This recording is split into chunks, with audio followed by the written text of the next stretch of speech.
morning. It's AM 790 WNIS. Tony McCready on your radio. I think we're going to have some fun this hour. A gentleman who's been here before, and given as far away as the election is, I'm sure he'll be here again. You've heard his name. E.W. Jackson is here, and the gentleman has quite an impressive resume. He was in the United States Marine Corps. He graduated from the University of Massachusetts at Boston and distinguished. And then he graduated from Harvard Law School. And while in law school, he was accepted into the Baptist ministry, and he studied at Harvard Divinity School. Probably the Marine Corps really had an influence on him there. He practiced for law for 15 years in Boston. He later devoted his full time to his ministry. His first book, 10 Commandments to an Extraordinary Life, was published in 2008. And his second book, America the Beautiful, Reflections of a Patriot Descended from Slaves, is scheduled for a release. I guess it was already released, was it? No, scheduled for release. Scheduled for release. So let's welcome E.W. Jackson. Mr. Jackson is the way he has asked me to refer to him, and I will do that. What a pleasure to meet you. Well, to see you again, not meet you. Well, thank you so much for having me, Tony. And E.W. or Mr. Jackson, whichever you're comfortable with. We don't have to be so formal. At this stage of the game, I like to feel that, it makes me feel young to call somebody Mr. something. But I'm glad you were able to come in today because I was talking to some of the other candidates that I've spoken to, and recently I've noticed that in the national press, when this contest here in Virginia is put forth, it's put forth as a contest between two people, and I think that's doing such a disservice because I think one of the problems we have is not all of us fall neatly into Democrat or Republican. So what you like is a little nuance. I like a bunch of different choices so I can find, out of two people, what are the chances of me finding one to support that's the closest to me? But if I've got maybe 3 or 4 or 5, you have that whole primary thing going on, I can say, well, yeah, I agree with this fella here, this gal here. It gives me more choices. What can a person like you in the situation you're in do about this, where the national media, it seems, and certainly the AP here in Virginia, there's only 2 candidates? Well, I've got one answer, Herman Cain. Nobody thought Herman Cain was a factor in the race. But Tony, I think we're in a unique time in our history where people really want to be heard.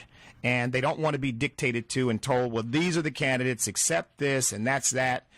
They want their own choices, and they're not simply looking at how much money somebody raises or what their political background is. They're looking at their convictions, their courage, how they articulate their views.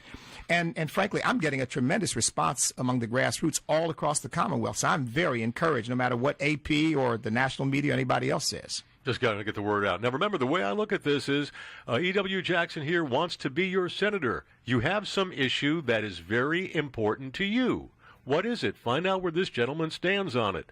I'm just trying to have a conversation with this guy, find out what he thinks about the issues, and I invite you to call in. I will get to your calls. 627-7979, toll-free from anywhere in the Old Dominion, 888-756-7979. Now, sometimes we forget that these people running for office also have other lives. This gentleman's a minister. He's in the ministry. He's a bishop. And also, what a fascinating story about your ancestors and your family, your roots here in the Old Dominion. Then you left for a little while.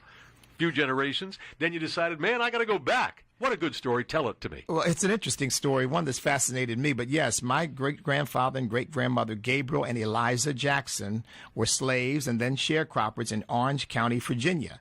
And we date our family's history in this country back to about 1778, which is why I never introduce myself as an African-American. I tell people I'm an American, first and foremost. But yes, my ancestors were slaves and sharecroppers. My grandfather, of course, who was one of their children, left and apparently, from the stories we're told, migrated through Richmond. And just imagine the difficult times that he was living in. But he migrated through Richmond and then to Ohio and ultimately back through Pittsburgh and Union to Pittsburgh, where my father was born, and then through Uniontown, Pennsylvania, and ultimately to Philadelphia. My father was then moved to Chester, Pennsylvania, and I was born in Chester, Pennsylvania. And when my wife and I were sort of contemplating a move out of Boston, thinking about where to go, it's sort of a spiritual thing. But yes, I really felt a sense of calling to Virginia, a calling back to my roots. And by the way, I go to Orange County quite a bit. I've been there several times just to study the records and, look through the archives and that kind of thing. My grandfather died in Orange County on April 30th of 1874, I think it was.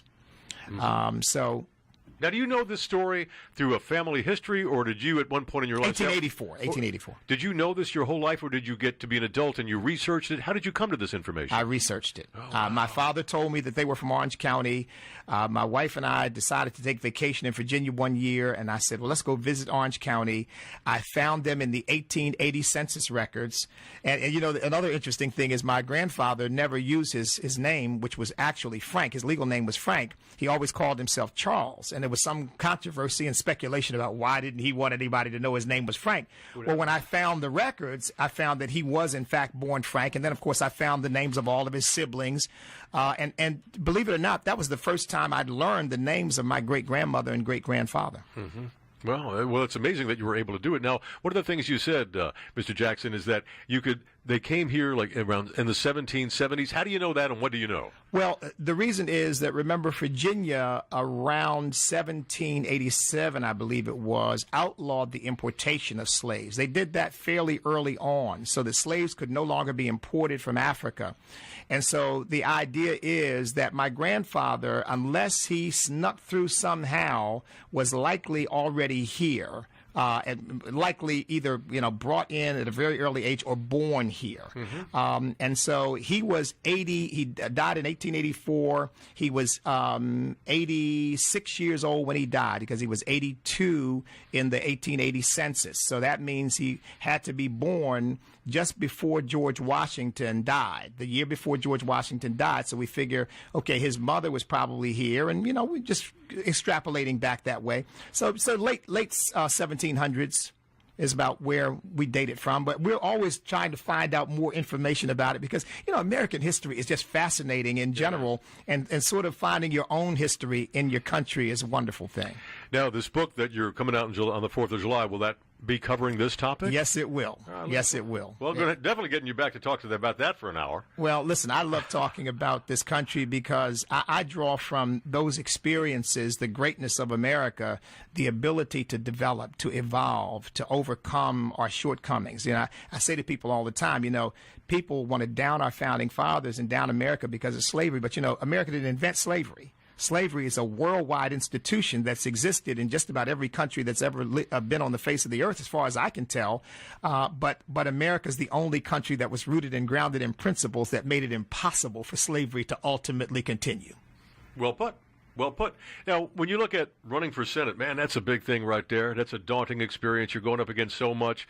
Tell us what hit you. Why are you doing it? What do you hope to accomplish? Well, obviously, you hope to be the senator. Absolutely. Well, Tony, and forgive me if this sounds a little overly dramatic, but frankly, I have been overcome with a very deep concern about our country, a very deep concern. I believe that we are in more than a debate over the economy and overspending. I really believe that we are in a debate about the fundamental nature of our country, whether we're going to be a country rooted and grounded in individual freedom and responsibility, or we're going to be a more collectivist culture, or whether we're going to be a culture that allows entrepreneurship and creation by individuals pursuing their God-given gifts and abilities, or we're going to be a nation where the government, the heavy hand of government, is sort of trying to direct people constantly, tell them what they can and cannot do. I mean, anecdotally, this morning they were doing a story about the new federal regulations that regulate how much salt and how much ketchup kids can use in school. Well, look, everybody ought to eat healthy, but I don't want the government telling us how to eat. So I think we're really in a watershed moment to determine what the future of this country is going to be like. And I want it to be a free nation. I want it to be a nation where individuals get to chart their own course of their lives and not government dictating to them what to do. And that is what drew me into this fight. Well, all right. So you're talking about the function of government. What is the function of government? You think it's overreaching, overarching.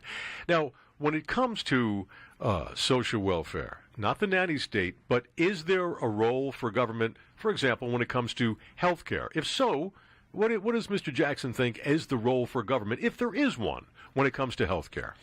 Well, I think that there is a role for society based on a compact that we have, and I think we can certainly fit it within the Constitution to try to, as a society, assure that those who cannot care for themselves receive some sort of assistance. I think we can agree to that. I think more of it ought to be done by churches and nonprofits and families and individuals.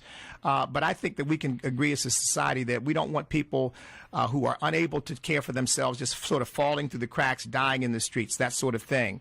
I think when you get past that, do we have a broader role in health care to see to it that everyone has health care? I don't believe government has that responsibility.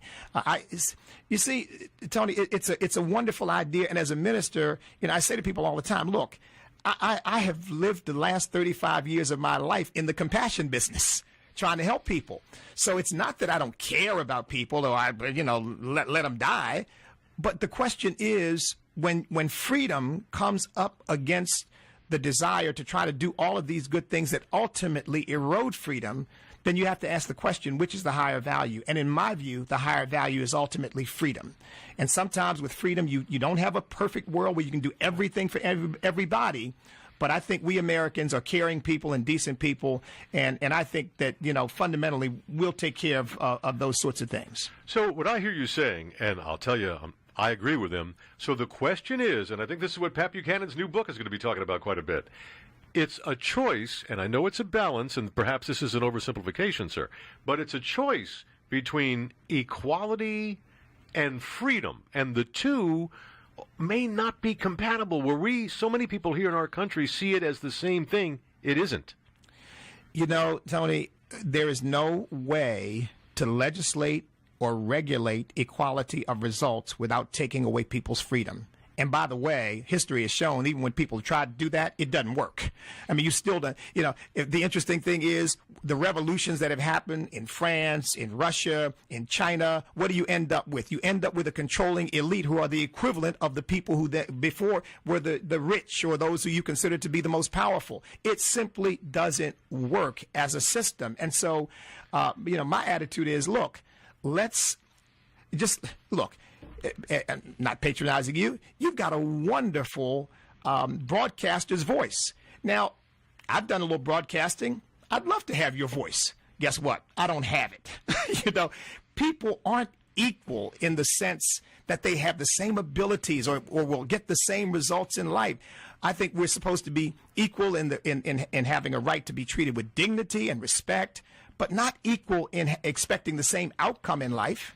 See, you and I agree. Philosophically, I fear for our country because I see a situation where so many choices are taken away from people and excuses are made. In this last hour, there was a story, and I thought I wanted to see another point of view. And in this story, the fellow who wrote it is chastising those of us who are in the baby boom generation, saying that we don't appreciate the problems that the younger generation are facing. Well, two of them are my children, so I have some appreciation for it. But he talks about the legal profession, and he goes on about how there's a glut of lawyers, and all these young people have spent all this money on law school, and now they've found that they are unemployable because they don't need any more lawyers, that there's enough lawyers to go around. Well, what I don't understand is, so you're going to go to Wall Street to protest this?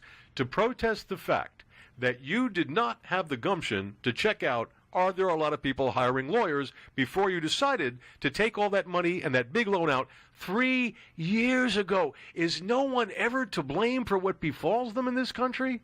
It's amazing to me. And if we're going to bail everybody out all the time, so you can't get a job. You're a college graduate. Have you thought that perhaps there's enough lawyers? There's enough people teaching Shakespeare? There's enough people talking about Ethan Frome? Perhaps we need an engineer? Perhaps we need somebody to cure cancer?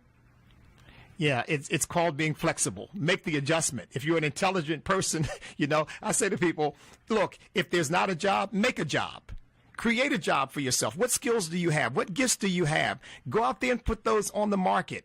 Look, when I went to college, I got out of the Marine Corps. My wife and I went to college. Tony, I worked a part-time job selling RCA insurance contracts on TVs, spent all night working a security guard job, came home, got a nap, went to school during the day because I knew that I had to do something if I wanted to better myself. And I was a philosophy major when I graduated from college. Guess what I was skilled enough to do? Nothing. So I went on to law school. Right.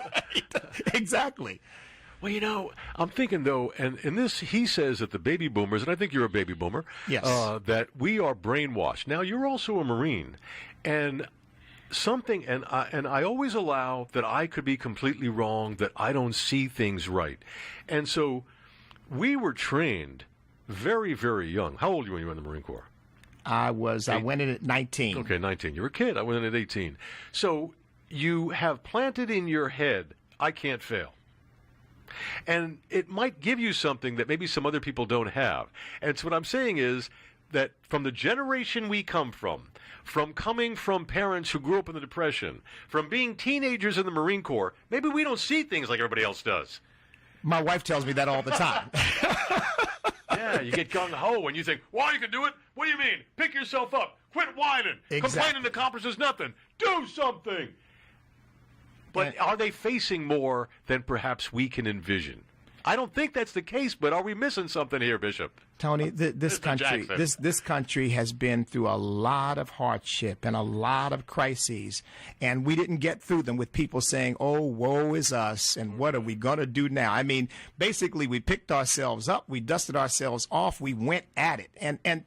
You know, to me, that's not just a Marine Corps attitude. That's an American spirit, right. And something is being lost in the process here, and we need to get that back. Self-responsibility, individual responsibility. Absolutely. All right, Mr. Jackson's here. E.W. Jackson. I will get to your phone calls. I don't want to hog the guests for the whole time. One of the things that's very important to me is foreign policy, as I know it is to you, sir, as I know it is to all Americans, especially in this town, any town in the United States. We're talking about our treasure, the most precious thing we have, our children.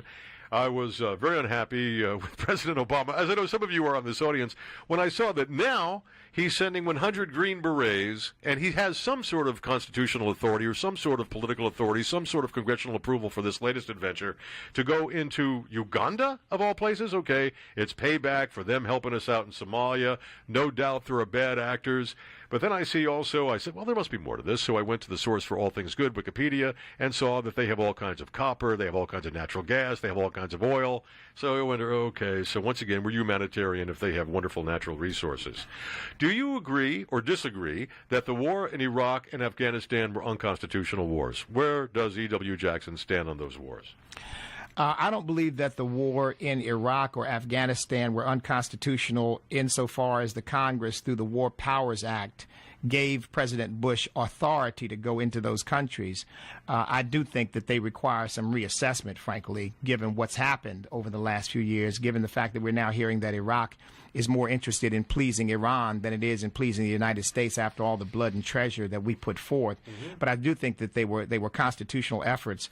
I think, on the other hand, this incursion into Libya was completely unconstitutional because this president didn't even seek congressional authority for it. And I don't know what the so-called authority is to go into Uganda, and I feel for those people in Uganda. It's a terrible situation. But, you know, we've got to ask the question, can America be the policeman of the world? Can we go everywhere? And why Uganda, not Syria? How about not Detroit? Why don't we rebuild Uganda after we rebuild New Orleans, after we rebuild Newark, after we rebuild Detroit? I mean, give me a break. After we rebuild our economy. Charity, where does charity begin? Yeah, we've got some serious problems, and we do need to do some retrenching. I mean, I'm not an isolationist, but I think you got to face reality, and the reality is that we are broke. Yeah. The reality is our country is mired in debt to a communist dictatorship and other countries. We've got to get our own house in order. Yeah, absolutely. Absolutely. And Mr. Jackson is our guest today. We're talking about foreign policy. Your thoughts on that. Welcome. Any questions you have. Hazel, Lonnie, I will get to you. I'm just going to ask a few more questions, and I'll get to you. 627-7979, 888-756-7979. Now, you're a very spiritual person. You're a religious man. You're a believer. I'm not, but I was raised in a very religious family, and I was raised a Roman Catholic. And I sometimes am amused when I see people get all bent out of shape because some religious figure says something disparaging about another religion. Some pope said many years ago that anybody who believes that all religions are of equal value must be an atheist. Because if they're all of equal value, well, then why pick one over the others? And so most people will pick one philosophy over the others. This guy, Jeffries, is he taking it fair or unfair, this hit he's taken about what he said about Mormonism? Well, I think that what he said was inartful, and I think it was probably said in a place it shouldn't have been said. But I will say this, as a Christian minister, and by the way, I don't think this disqualifies Romney from being president, but I would say this. If you're speaking in theological terms strictly, there are certain principles that all Christendom believes, and those out who do not subscribe to those principles, we would consider outside the household of faith. And doesn't matter whether they're Mormons or they're other groups that attach themselves or call themselves Christian. I think Catholics and Protestants would agree that if they don't subscribe to these principles, they are not part of the faith. And I think he should have simply said that rather than calling a name. So when you say cult, you conjure up Jim Jones, you conjure up all kinds of very, very negative stereotypes. And I think it would be better to simply express what the difference is and then let people draw their own conclusions. Well stated, sir. Well stated. Now, I'm going to give you the opportunity. Anything else that you want to say? Anything else before we go to the phone calls? Anything else you want to tell the people about Mr. Jackson, where you are, who you are, any websites you want to give out? Take it away. Absolutely. People should go to my website, jacksonforvirginia.org, and check that out. I'm just happy to have any support that people want to give me. I want people to know that I am the only candidate in this race, in my view, Tony, who is expressing the deeper issues involved. It's not just about the economy. It's not just about our spending. Those are symptoms of a deeper issue. We walked away from our Constitution. We walked away from the values that I believe our founding fathers bequeathed us. And we've got to come back to those values if we want to see ourselves the prosperous, strong nation that we've always been. All right, E.W. Jackson is here. I'm going to take a quick break. We're back. I'll go to your phone calls directly. 627-7979, toll-free, 888-756-7979. Call now. He wants the job. You're the employer. E.W. Jackson is here, and he would like to be your senator.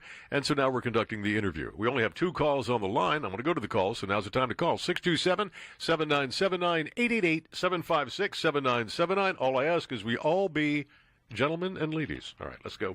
First up, Lonnie. Hi, Lonnie. You're on WNIS. Welcome. Bishop. Yes, sir. As Senator, what would you do to help veterans in Virginia and all over the country, especially disabled veterans? Thank you. All right. Well, thank you. Obviously, as a veteran, and most people don't know this, but I'm a partially disabled veteran. I was injured while I was in the Corps. One of the things we have to do is, first of all, protect the promise that we've made to be sure that our veterans get the health care that they need, to make sure that they get whatever they need after they've served. And I think there's some question with the budget cuts that we are facing that might not happen. So the first thing I would do is make sure that we defend everything that veterans are entitled to. I think when you agree to put your life on the line for your country, I don't think we have a right to then say, yeah, I know we told you we'd do this, but you're on your own now. So just in general, believe me, I would be a champion for the needs of veterans in general and disabled veterans in particular, because I am one. Let's take another call for E.W. Jackson. Let's go to Hazel. Welcome, Hazel. Go ahead, please. Bishop Jackson, I just admire you so much. Thank you, Hazel. I met you at the Ted Constance Center, and I would like to know, I would like for you to know that I agree with you about this health situation we have in our country. I want Obamacare repealed, and what is your opinion of that? Well, one of the first things I'd like to do is to implement a resolution, some sort of action, join with other senators to take some sort of action to see to it that Obamacare is gone. Frankly, Obamacare is an abomination. It's got to go. Looks like it's pretty much on the way out. It's like gone on its own. Certainly, well, with all the waivers and, now, they've thrown out the long-term care aspect of it. And I think the Supreme Court will strike it down based on its present makeup. And that was a key proponent that was struck down. It's like the house of cards. So. Exactly. Let's talk to Reba. Reba, we're glad you called, and thank you, Hazel, for the call. Reba, welcome. Go ahead, please, Reba. Hi. You all talked about, the Wall Street movement and everyone else needs to be more flexible and accountable and what have you. But I think you two gentlemen are doing an injustice. It's offensive to these young folks. I mean, they have legit gripes. This corporate greedy mentality has not just started. It has been going on for years and years and years. We told these young folk, go to school, go to college, don't do the occupational other kinds of things. And here now, these folks have robbed them of that. They robbed them of the opportunity by dismantling our economic system by doing what they're doing. The banks got the pass. They got help. These folks aren't getting any help. And for you to sit there and say that you're going to give these the Wall Street and the rest of these corporate greedy insurance companies a pass is not right. They have some accountability to this, too. Right. Well, first of all, I didn't hear anybody saying that we were giving, either Tony or I were giving anybody a pass. We were talking about the importance of taking personal responsibility. No, I would not have voted for the bailouts, and I don't think we ought to be bailing banks out. I think they ought to rise or fall on their own merit. And I think that the argument that the whole system would have collapsed had we not done it, I think it's specious. But I think it's crony capitalism, taking care of your own. Look, the Democrat Party and the Republican Party, but to a lesser extent, interestingly, raised lots and lots of money on Wall Street. So to me, it wasn't an appropriate way to deal with the problem. But I will say this. I was raised with this mindset. You can't use other people's behavior as excuses for what you do with your own life, period. And I was raised in a racial climate that was much, you could say, much more tense than now. I mean, I was raised during the 60s, during the height of the civil rights movement. But I was never told by my father, well, son, you won't be able to make it because the system's against you and this and that. Look, every individual's got to take responsibility for charting the course of their own lives, and you can't use Wall Street as an example or as an excuse. But the other thing I say is this, that people are failing to take into account. That group who is leading this Wall Street, Occupy Boston, Occupy these places, these people are, for the most part, are on the far fringe of political thought in America. Now, 34% of them believe we ought to be a socialist country. So let's not pretend that they're just really a bunch of nice kids who have just been disappointed with life. Let's take another phone call. Let's go to Barney in Virginia Beach. Barney, you're on with E.W. Jackson. Go ahead, Barney. Welcome. Yes, Mr. Jackson. I'm very curious as to where you stand on the Second Amendment. I'm a gun owner, and I believe very strongly in the Second Amendment, sir. I was on a firing range about 2 or 3 weeks ago, posted the picture on my Facebook page. So, yes, indeed. I believe very much that we have a constitutional and a God-given right to bear arms. All right, let me ask you a question. Speaking of that, you find yourself in a foxhole, all alone. You're being charged by me and Burke. If you have a choice between an M16 and an M14, which would you choose, sir? I think I'd probably go with the M16. That's what I was trained on. There you go. Let's go to Michael. Michael, you're on WNIS. Welcome. Go ahead, please, Michael. Good morning, Tony. Hey, Mr. Jackson. Good morning, I have Michael. One question for you. Sure. You brought up the issue of your family being a slave before you said anything else this morning, and it was really ironic for me to hear you say, as a Republican in the state of Virginia, that you would abolish the health care system that Barack Obama implemented. Now, what would you replace that with? Health care is going to be an enormous issue for America. What would you replace that with? Well, first of all, may I say that it's somewhat of a non sequitur to relate my discussion of slavery with the health care. And I brought that up. I asked exactly. him. He didn't want to start off talking about that. I read that in his bio. I thought it was interesting. What I try to do is, at the beginning of the interview, is humanize whoever we're talking to, rather than it's just a candidate. It's a human being. So that's why I do that. So you soften the blow, and then you just introduce the person, and I thought it was fascinating. And that's why. So that was me. Well, that being said, I believe that we ought to have a health care program that focuses on market forces bringing down the cost of health care.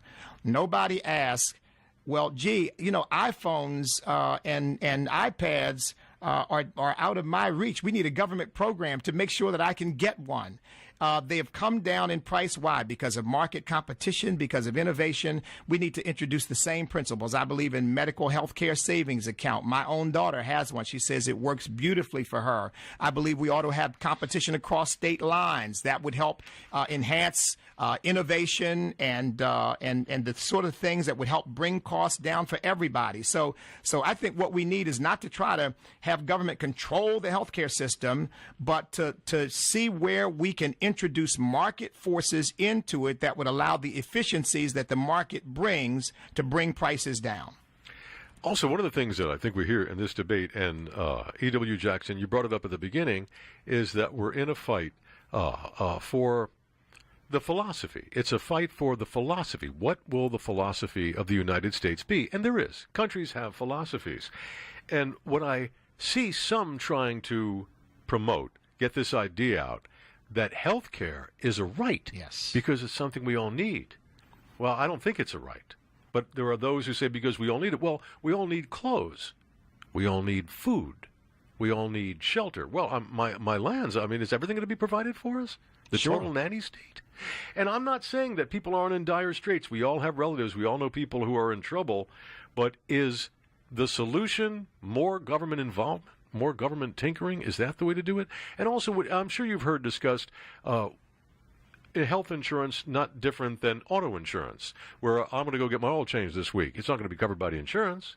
If I get new tires, it isn't covered. So do we have too much coverage for too many different things? Perhaps it's too closely involved, where perhaps people could find more ways to pay out of pocket. You know, Thomas Jefferson said the government that's big enough to give you everything you need is big enough to take everything you have. So if we continue to allow government to provide everything, right, where does it stop? Well, if I'm to be provided health care, what about transportation to health care? What if my car is not working? Maybe the government should provide me with cab fare. What if I'm short on money at the end of the month and can't pay my rent? The government should take care of that too. I mean, where does it all end?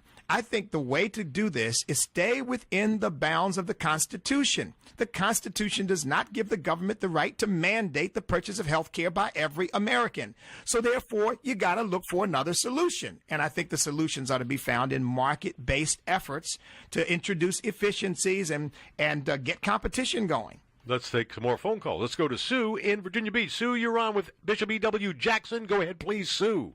Well, good morning, gentlemen. Good morning, Sue. I'd just like to say real quick, I'm driving, so I want to get off real quick. But, Mr. Jackson, you're like a breath of fresh air.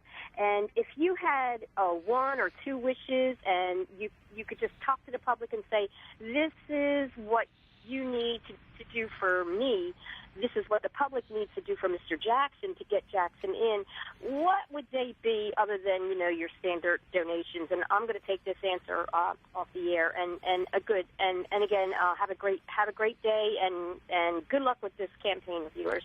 Well, thank you for your question, Sue. Well, since you already mentioned donations, not to put too fine a point on it, let's underscore that, because a candidate who's never run for public office before faces uphill climb when it comes to raising money, because we don't have that infrastructure. So that is something that we don't want to just pass over. But the second thing, Sue, is to talk about my candidacy, for people to tell 10, 15, 20, 30 friends, email them, write them, say, hey, look, I don't care what the media says. There's somebody in the race that I believe in. I want you to know about him. Go to his website. Check him out. I think this guy speaks for us. So word of mouth is going to mean everything. This is a primary coming up, not a general election, which means that it's going to be intensity and activism that's going to carry the day, not how much money you've raised or how many commercials you do. Commercials don't turn people out in a primary. Activism and organization does. What do you have to do to get on the ballot? You've got to have 10,000 signatures across the Commonwealth. From every congressional district? I believe there's so many from every congressional district. The organization is to put that together. Exactly. Make exactly. it difficult, huh? Well, and of course, I know we're going to do it because we've already got a good organization across the Commonwealth now, because I've been speaking for the last 4 or 5 months, collecting names, and have got a lot of volunteers. But, yeah, that may be a defining moment for some candidates who simply may not be able to meet the threshold. Wow, that's a lot of work. Let's go to Jerome. Jerome, thank you for calling. Thanks for supporting the show. Jerome, good to hear from you. Go ahead. Hey, yeah, hi. Good morning, Tony. Good morning, Mr. Jackson. Good morning. And like the lady said, you are a breath of fresh air. I consider myself an American, a black American as well, not African American, so thank you for that. But my question for you, sir, would be if elected as senator, knowing that we are involved in 2 wars, 2 that I feel are illegal, and a third, which is Libya, which is definitely illegal, and now troops are being sent over to Uganda. As a 26-year guy in the Navy, I realize that most of this is illegal. Would you, sir, as senator, being involved in being a believer in the Constitution, would you have the courage to start impeachment hearings on President Obama for these illegal actions? And I will take that off the air. Well, the standard for impeachment is high crimes and misdemeanors. I will say this to you, and so you've got to make sure that that standard is met. And has he done that? Is he doing that? I think probably a consensus is not yet. But I will say this. I don't think that it's beyond the realm for that issue to have to be raised because, and by the way, I do hope that when I'm elected, he will be defeated. So it won't be an issue I'll have to face. But he has consistently end-run the Constitution. He has violated Article 2, which requires that he faithfully execute the laws of the United States of America. He refuses to implement and to enforce our immigration laws. He refuses to enforce DOMA. He refused to enforce the Voting Rights Act when it was violated by the Black Panther Party, New Black Panther Party in Philadelphia. Just basically dropped the case. So there are a number of ways in which he is clearly violating our Constitution and clearly end-running the Congress. He's made it clear that he's going to do that every chance he gets, which is a violation of separation of powers. Whether it rises to high crimes and misdemeanors and whether one could develop any kind of consensus on that right now, I don't see it. But I tell you what, I think it's a discussion worth having. Would you agree with this? This is a jaundiced, caustic way of looking at it, that the reason that President Obama isn't impeached is the same reason that Bush wasn't impeached, because a lot of the stuff that you said about Obama, Bush did too, and they figure when they get their boy in, he's going to be running roughshod over the Constitution too, so ain't no going to be any impeachment. That is a jaundiced view, and I hope you're wrong about that. Yeah, but you kind of think I'm right. Huh? Well, let's put it this way. One of the things I'm learning, one of the revelations I've gotten, Tony, in running for office is, I'm in this for one reason. I love my country. I believe we're in trouble, and I believe citizens have got to step up. But I found out everybody ain't in it for that reason. So, you just hope that new people with conviction and courage, who aren't interested in a political career but interested in helping the country, will step up and we'll do what's right rather than what's good for our party. Well said. Well said. E.W. Jackson's here today. Let's go to John in Hampton. Hi, John. Welcome to the conversation with me and Mr. Jackson. Go ahead, please. Hey, guys. Just like to make a couple points. Please. I'm a senior, 70 years old. I don't take pharmaceuticals. I take care of myself. But I'm locked into a system that's chemically based. I'm a natural type guy. I take natural products, including herbs and vitamins and amino acids and enzymes, etc. But I have to pay for that out of my pocket. I believe we should have health freedom. I'm not a drag on the system, but and the products I take are very inexpensive compared to pharmaceuticals. If the government would give us health freedom, and we could use the medical system that's available to buy natural products instead of detrimental pharmaceutical products, I think we'd be better off. Also, don't touch fluoridated water. I've been drinking distilled water for the last 30 years. I have no health problems at all. I think fluoride water is killing the population. It's outlawed in most places in the world, including Western Europe, Japan, only in the United States, Britain, and Australia, I believe, still uses fluoridated water. I'll take my answers off here, please. All right, thank you, John. Well, look, I agree that we want to maximize our health and we want to use natural substances to the extent possible to do that. So all I can say is I commend you for it. I try to live the same way. I would say this. Our Federal Drug Administration is one of the most globbed up, slow agencies that we have, and the lives of people are often at stake. I just, for example, did a little research on a drug that is available to treat certain kinds of cancers and tumors, and they're using it successfully in Japan. And I found out that they approved that drug in 1982 in Japan. It's been pending in this country for 30 years. Why? To whose advantage? And I have no idea what that's all about, but here again, that to me is the irrationalism of bureaucracies. They are mainly in business to perpetuate themselves. Right. And if people were cured, well, what use would they be? Right. It's frightening. Another jaundiced view for you. Let's go to Marianne. Marianne, I'm glad you checked in. Let's hear from you, please. Go ahead. Yes, I'd like to ask him if he's in favor of doing drug testing when people apply for welfare or any kind of public assistance from the government. Absolutely. Absolutely. I think, first of all, that welfare ought to be attached to the requirement of work. You need to be doing something to get off welfare, not just collecting a check. And I think that if a person is drug addicted, then they should be getting some sort of treatment, not collecting a paycheck from the taxpayer. So yes, I'm in favor of that. See, look, the reality is when you attach yourself, when you get involved in that system, you become a de facto slave to it. It tells you, it dictates your life. If you want to be free, you need to get off. So if you're in it, then you've got to meet the requirements and the responsibilities that go with it. What do you think about the presidential election? Interesting times in which we live. Looking at that, the Republicans vying for the race. Do you have a favorite? Are you supporting anyone? No, I'm not supporting anyone because obviously I've got my own race to run. But there are candidates in the race that I like very much. But I have made clear that I think I'm the Herman Cain of Virginia, simply because he has resonated with people. And his message, a simple, straightforward message that the American people said, well, this guy's not a politician. He just actually says what he means. What a novel idea. And I have that same approach to this race. In fact, we're really calling this sort of a Virginia movement to save America, because I've been reminding people across the Commonwealth, Virginia was the most essential state for starting this country, for establishing it. Because, frankly, I believe that without George Washington, we wouldn't have a country. I mean, he was the uniquely indispensable man at the time. And I think Virginia's got to step up and lead again.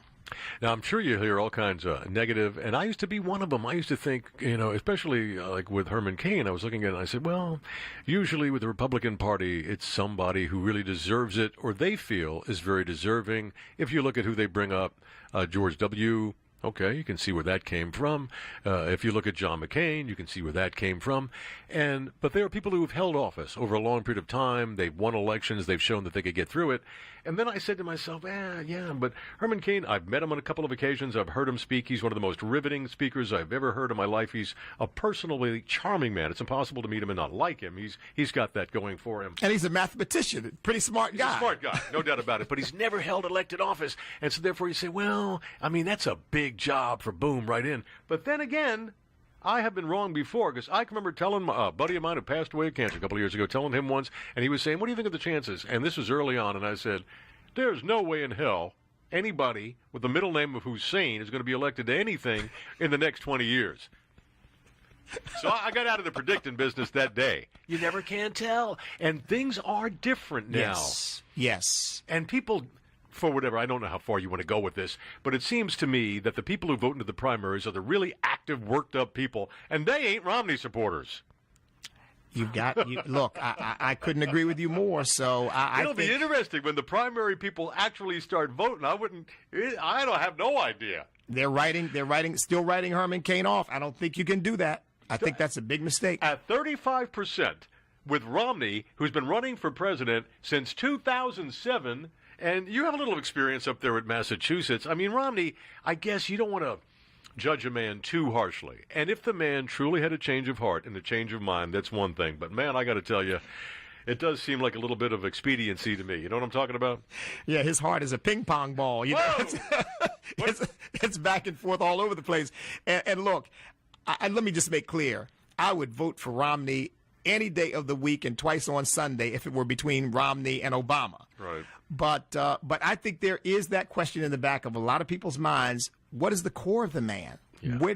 Does he have a core? Right. All I can say is I hope he does, and I hope we can discover it. Now, websites or anything else you'd like to promote, sir, go right ahead. JacksonForVirginia.org is where you would go, and we'd appreciate any support you can give us. Please sign up. Give us your email address. Keep in touch with the campaign, and we'll keep you abreast of what we're doing. Well, you know where we are, so if you're going to be doing any promotions, anything, if there's any debate that you're going to be participating in, and certainly we'll have you back in the near future to talk again to the people. Bishop E.W. Jackson, Mr. Jackson E.W., former Marine Semper Fi, what a pleasure to see you.